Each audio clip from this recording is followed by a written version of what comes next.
I'd like to thank everybody for joining us tonight, especially our brand partners out on the East Coast, staying up until 9 p.m. for this call. We appreciate it.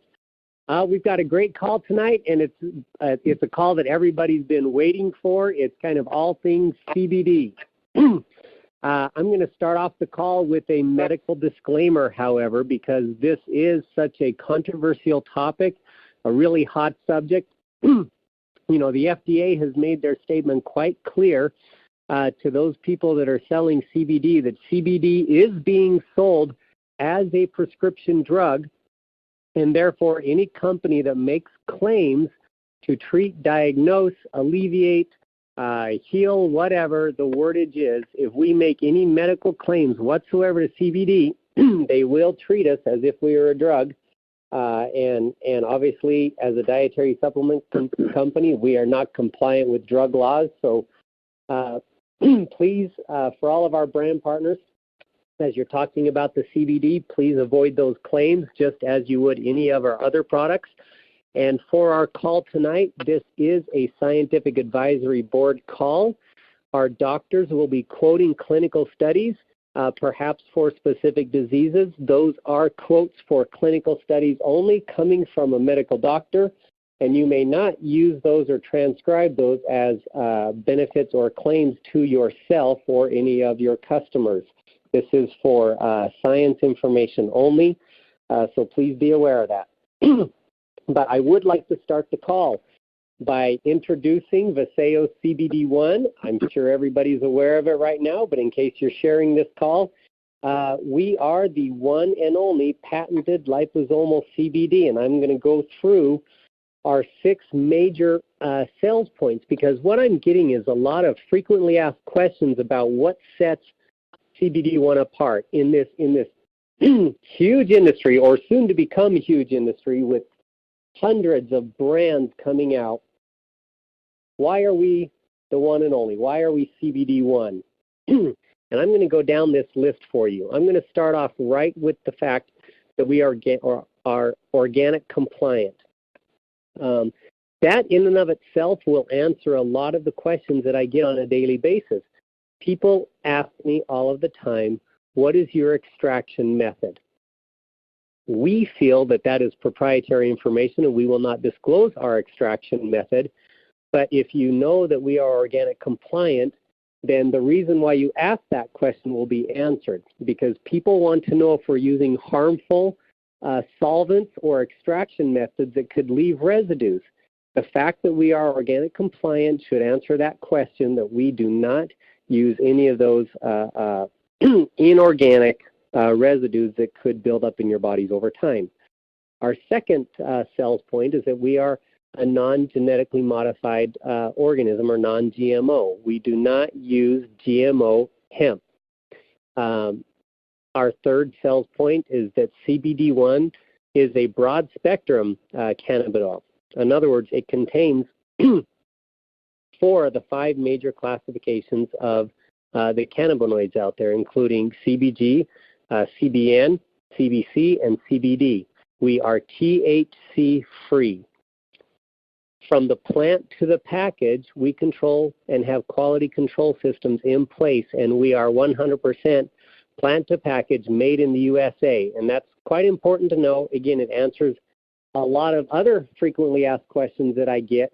Where does your CBD come from? I believe most people answer this question because they want to know if we're getting our hemp from Malaysia or China or some country that may or may not be compliant with herbicide and pesticide regulations that we have here in the USA. This is plant to package, grown and made in the United States of America. Am I going to tell you what state it is from? No. That would be like you asking me, or me asking you, I guess if you had green beans last night, do you know what state those green beans came from? Is it relevant? No. The fact that we are organic compliant, again, plant to package, made in the USA, non-GMO, should be or be sufficient for your curiosity as to the quality. And then last but not least, we are a liposomal CBD, which means that our absorption rates cannot compare with a non-liposomal CBD. I believe it's quite common knowledge among the CBD industry, and you can even Google it. It's on Wiki when you type in CBD, that CBD is about between 6% and 13% bioavailable to the human body. Vasayo is an advanced delivery technology company, and so we use an advanced delivery technology even in our CBD. We use the liposome technology, which ensures the bioavailability. Finally, we have a patent. We are not patent pending. We are not a proprietary secret formula. We have a patent on our CBD, and that patent specifically states that it is an enhanced bioavailability with an improvement or increase in organoleptics and time released. So I guess if you could find me a CBD that can meet all 6 or 7 of those bullet points, then we can start talking apples to apples. But if you don't have or cannot find a CBD that has all 6 of those bullet points, then, well, that's why we are CBD1. So far, we're the only CBD that I have seen that can claim all 6 of those bullet points. Now, to start off our call tonight, I'm going to have our scientific advisors join in and participate, and I have given them each a topic to speak specifically on as far as what clinical studies are out there on CBD, why it's beneficial, what's, all the hype and buzz behind this ingredient or this specific phytochemical, and how it can benefit us. I'm going to start with Dr. Steve Sabo. Dr. Sabo, are you online?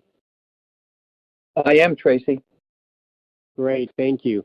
I wanted you to speak a little bit tonight on the sleep benefits.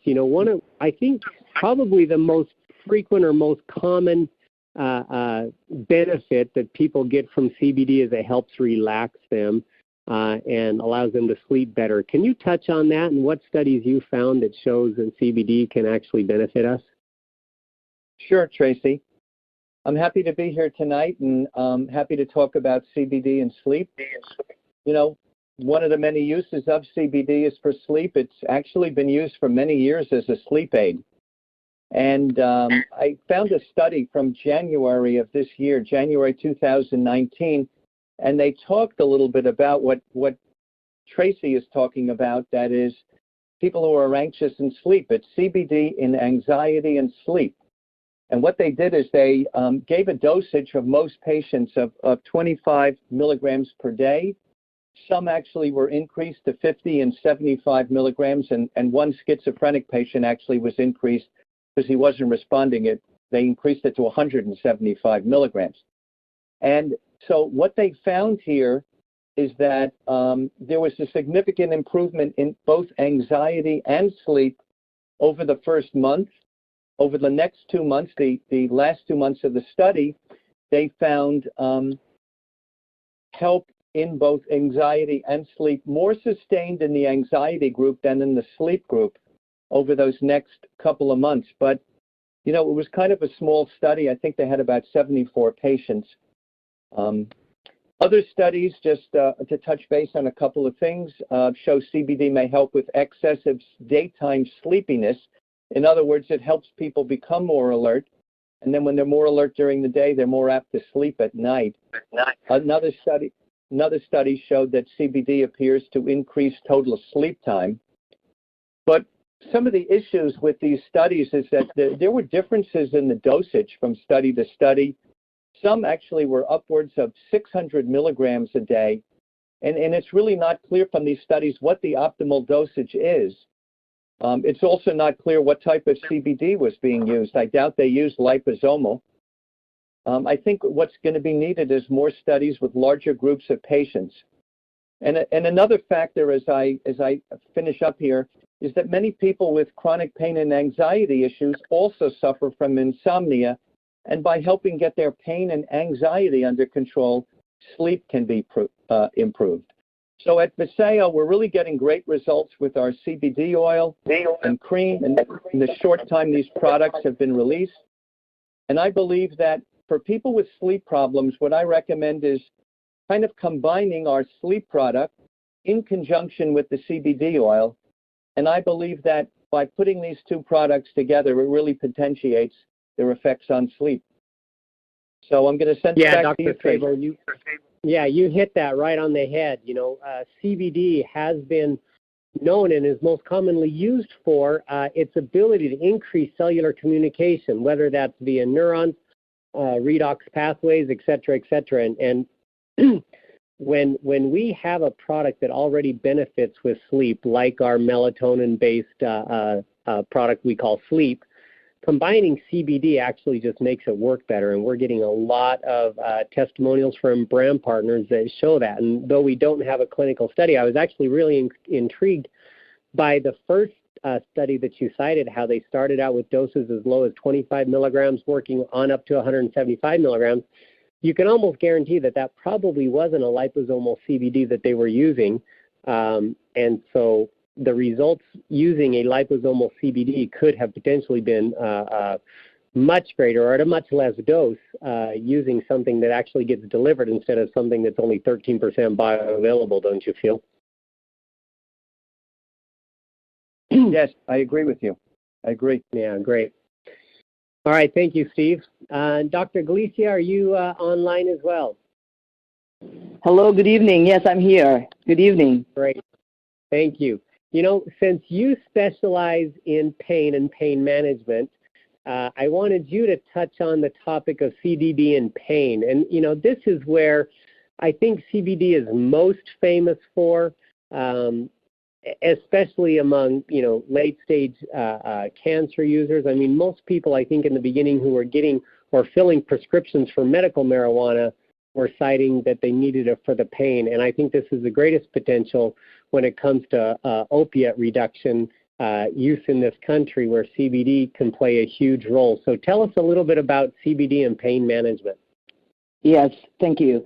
Chronic pain, as we very well know, represents an emerging public health issue of massive proportions, particularly in view of aging populations, plus the fact that people are living longer. Associated facts and figures are really daunting. Can you just imagine, here, just alone here in the United States, chronic pain affects more than 3 million people every single year, and the statistics is grim if we don't do anything about it. It can be treated, hence the introduction of CBD is a welcome addition in the pain care armamentarium. It is fundamentally different from most prescribed painkillers. It is not euphoric, it is not addictive, it is non-toxic, and has very insignificant side effects, if any. In fact, a study posted in Neurotherapeutics revealed that CBD stops the body from absorbing anandamide, which is a compound associated with regulating pain. Therefore, an increased levels of this anandamide in the bloodstream may reduce the amount of pain a person feels or perceives. There have been numerous studies also which demonstrated that CBD may also limit inflammation in the brain and the nervous system, which may then benefit people experiencing pain, insomnia, and certain immune system responses. In fact, there was a study in the European Journal of Pain where they looked at CBD in arthritis pain management, and what they found out that there's a significant reduction in inflammation and signs of pain without additional side effects. Another area of CBD studies in the management of multiple sclerosis-related symptoms. In fact, muscle spasms are one of the most common symptoms of MS. These spasms can be so great and constant in some people that it is so debilitating. One study found that the use of CBD oil could reduce the levels of the spasticity a person can feel. Another double-blind placebo-controlled study, in fact, in 2007, concluded that CBD are effective in treating neuropathic pain or nerve-related pain in multiple sclerosis. In 2014, a study investigated CBD's therapeutic potential in treating chemotherapy-induced neuropathic pain or nerve pain. And the scientists concluded that adjunct treatment with CBD during chemotherapy may be safe and effective in the prevention and attenuation of chemotherapy-induced neuropathic pain. And another study in 2012 also demonstrated that CBD significantly suppresses chronic inflammatory and neuropathic pain without causing tolerance, unlike a lot of other painkillers. There's also a really wonderful study in 2010 that study actually looked at the efficacy and the safety and tolerability of CBD in patients with intractable cancer-related pain. And this study shows that it is efficacious for relief of pain in patients with advanced cancer pain, not fully relieved by strong opioids.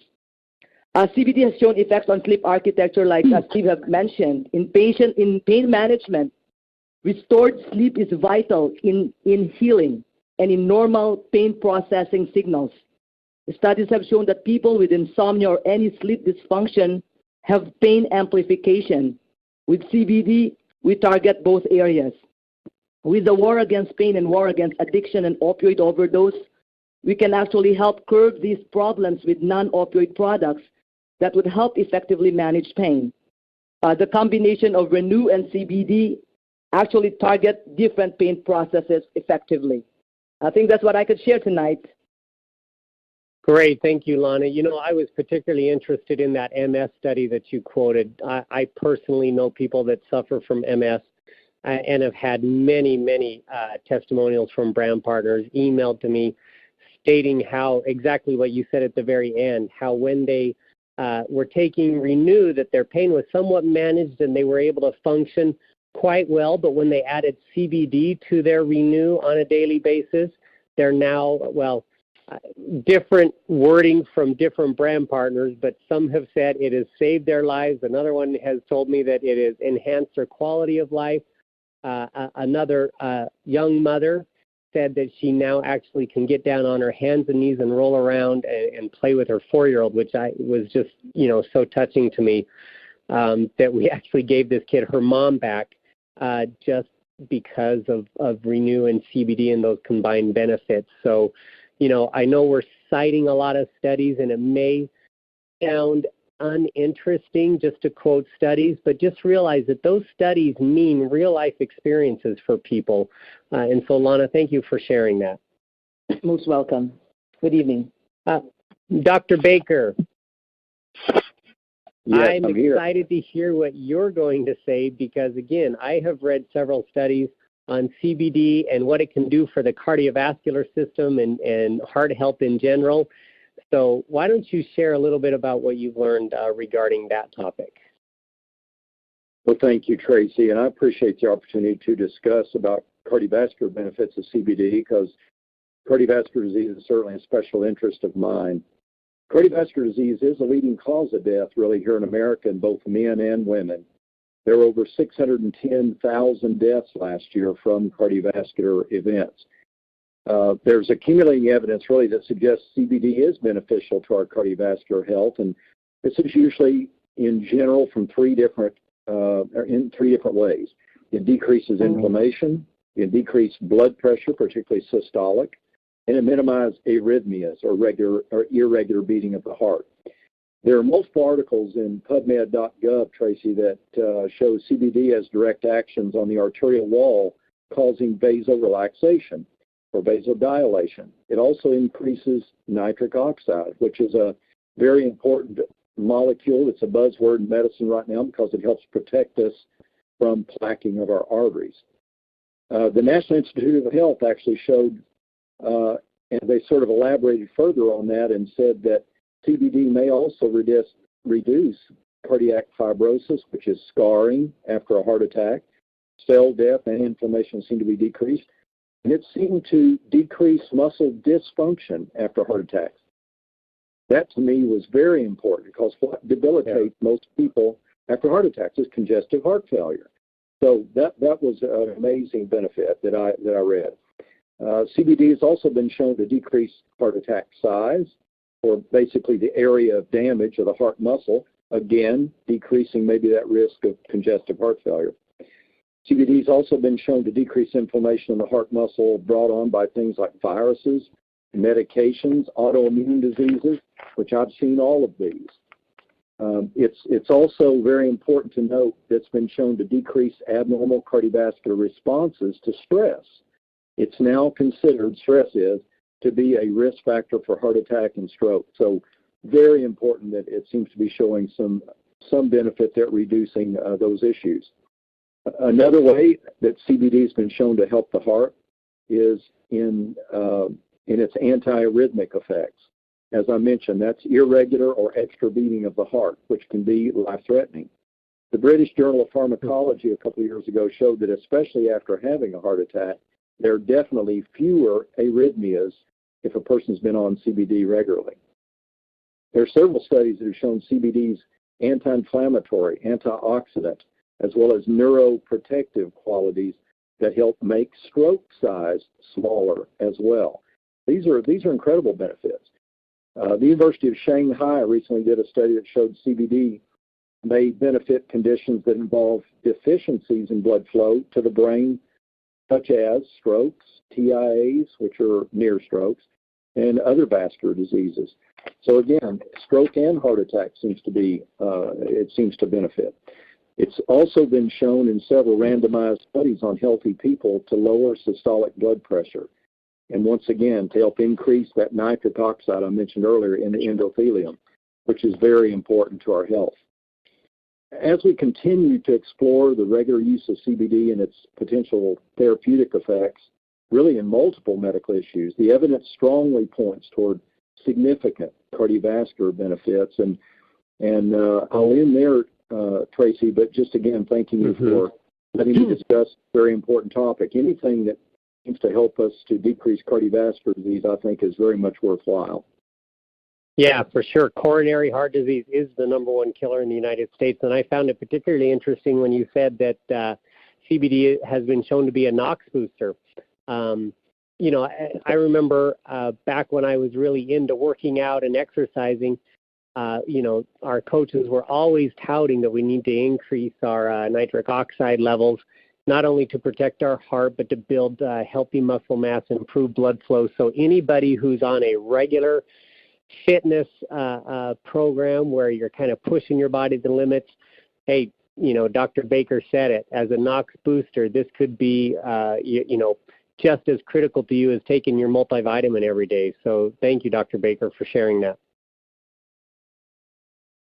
Okay. You know, Dr. Snyder has volunteered to tell us a little bit about CBD in regards to anxiety and depression. Again, a huge, huge topic where, again, CBD is widely prescribed. Again, I have close relationships that have benefited tremendously from CBD and the benefits it's given them with anxiety and then battling depression as well. So, Dr. Snyder, can you tell us a little bit about what you've learned regarding CBD and anxiety and depression? Happy to. Hi, everybody. And Tracy, it's interesting that I am almost embarrassed to state that 3 months ago I knew nothing about the endocannabinoid system and about CBD. So this has been really a lot of fun for me personally because I'm learning a whole new set of neurotransmitters. And I'm going to talk mostly about anxiety, but depression fits right in. And I thought it was interesting because anxiety is much more prevalent than we really think. In fact, if I had to think about one of the benefits, one of the stated benefits of CBD is that it has the potential for treating anxiety. And as most of us know, anxiety is fixation on the future, persistent worrying about an outcome. It's difficulty concentrating, difficulty making decisions, sweating, insomnia, and irrational fears. So I don't know if any of you feel like that, but I know that I feel at least 5 of those almost weekly. So I think all of us struggle with anxiety. In fact, probably the best definition that I heard was persistent, fearful worrying. And I don't know, you know, I know that I grew up in a family where my mother, she used to call it preventive worrying, but she was, you know, she was somebody who really was a worrier. And the problem with anxiety is that it leads to disability. You know, you end up having anxiety and you could fail a test. You end up bombing a speech, or you end up with a poor athletic performance.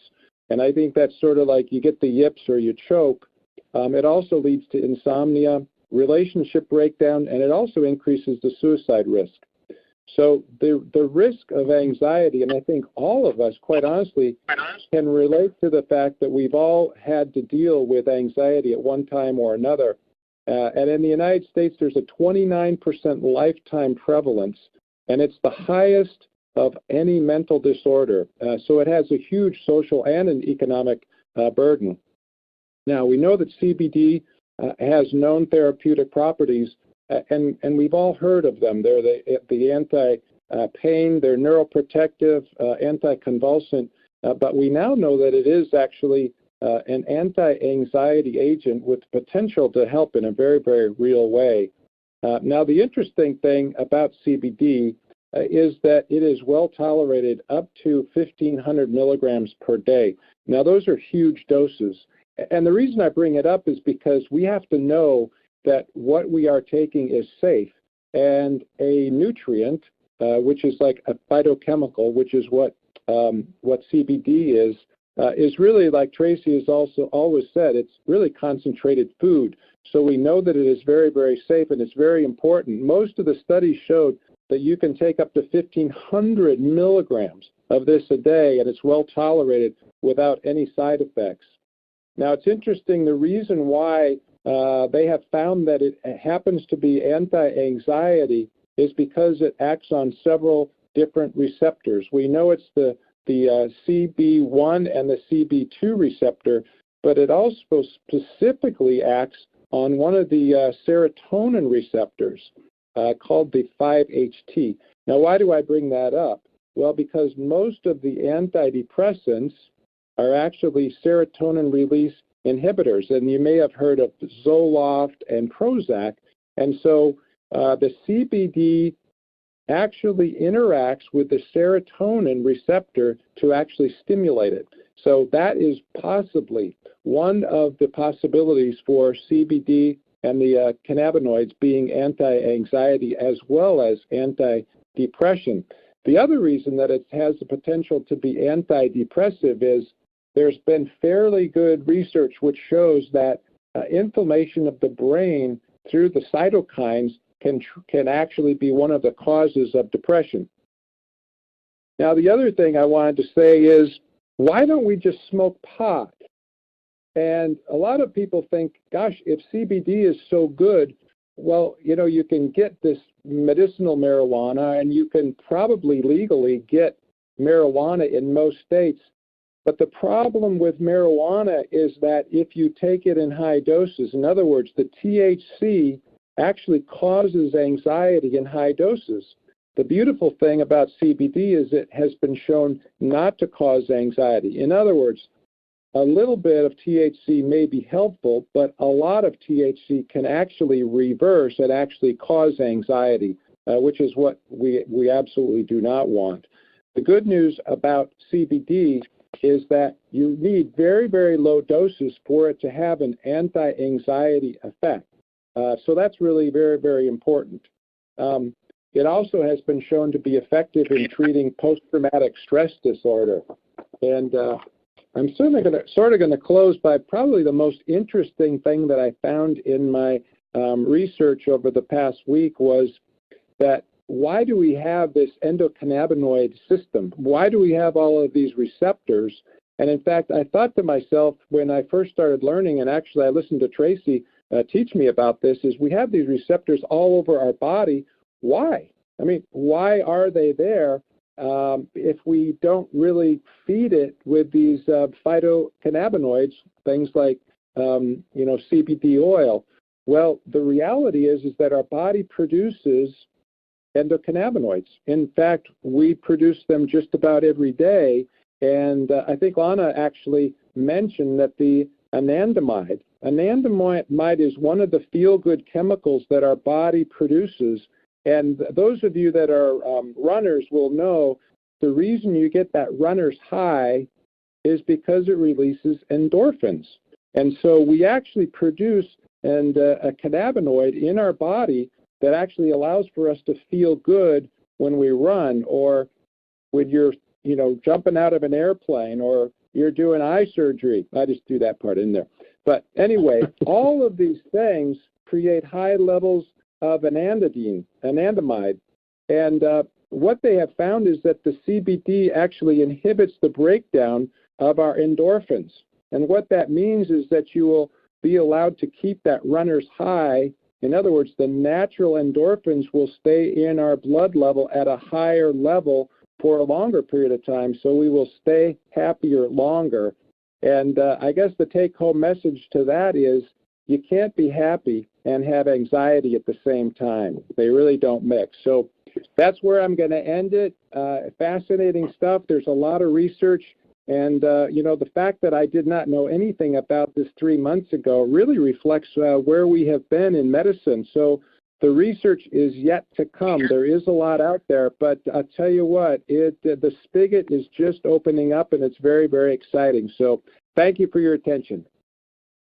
Thank you, Dr. Snyder. And, just like your favorite phytonutrient, curcumin, CBD is now considered one of the most highly studied, currently in study phytochemical out there. It used to be curcumin. I mean, again, thousands of clinical studies on curcumin and its effect on the human body, but CBD will soon surpass curcumin in its clinical studies. So I think we're about to discover probably one of the most widely studied phytochemicals. Mm-hmm. Don't break my heart. Sorry, yeah, I'm sorry. I won't. And I know that it will always remain your phytochemical simply because of the color of it, right? You got it. Yeah.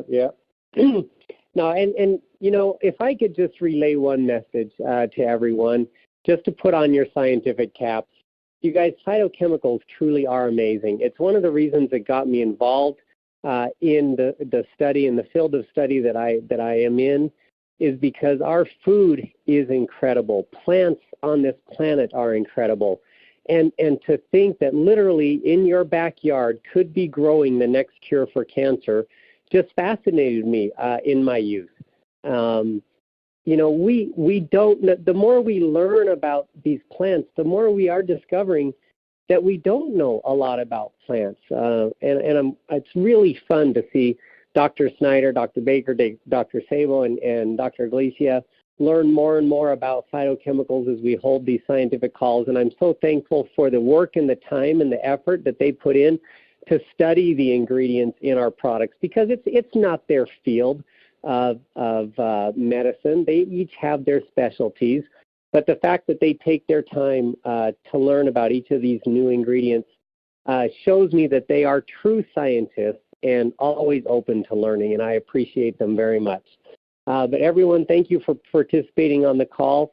I am going to end it just by giving you the 3 most frequently asked questions on CBD1, so that, again, you can share this call with others. These are the most frequently asked questions I get. Number 1, is CBD safe for pregnant or nursing mothers? And as with all of our products, I do have to give you that disclaimer that you should always, if you have a general practitioner or a doctor that you're seeing on a regular basis, you should consult with them before taking any dietary supplement when you're pregnant or nursing. But I have reviewed the clinical studies on the NIH and PubMed, and it shows, just as Dr. Snyder said, that up to 1,500 milligrams of CBD is safe even among pregnant and or nursing mothers. The other most frequently asked question I get, and again, this goes right back to our not being able to make claims, but I get people asking all the time, is CBD good for cancer? This is where I have to say, you need to let your fingers do the walking.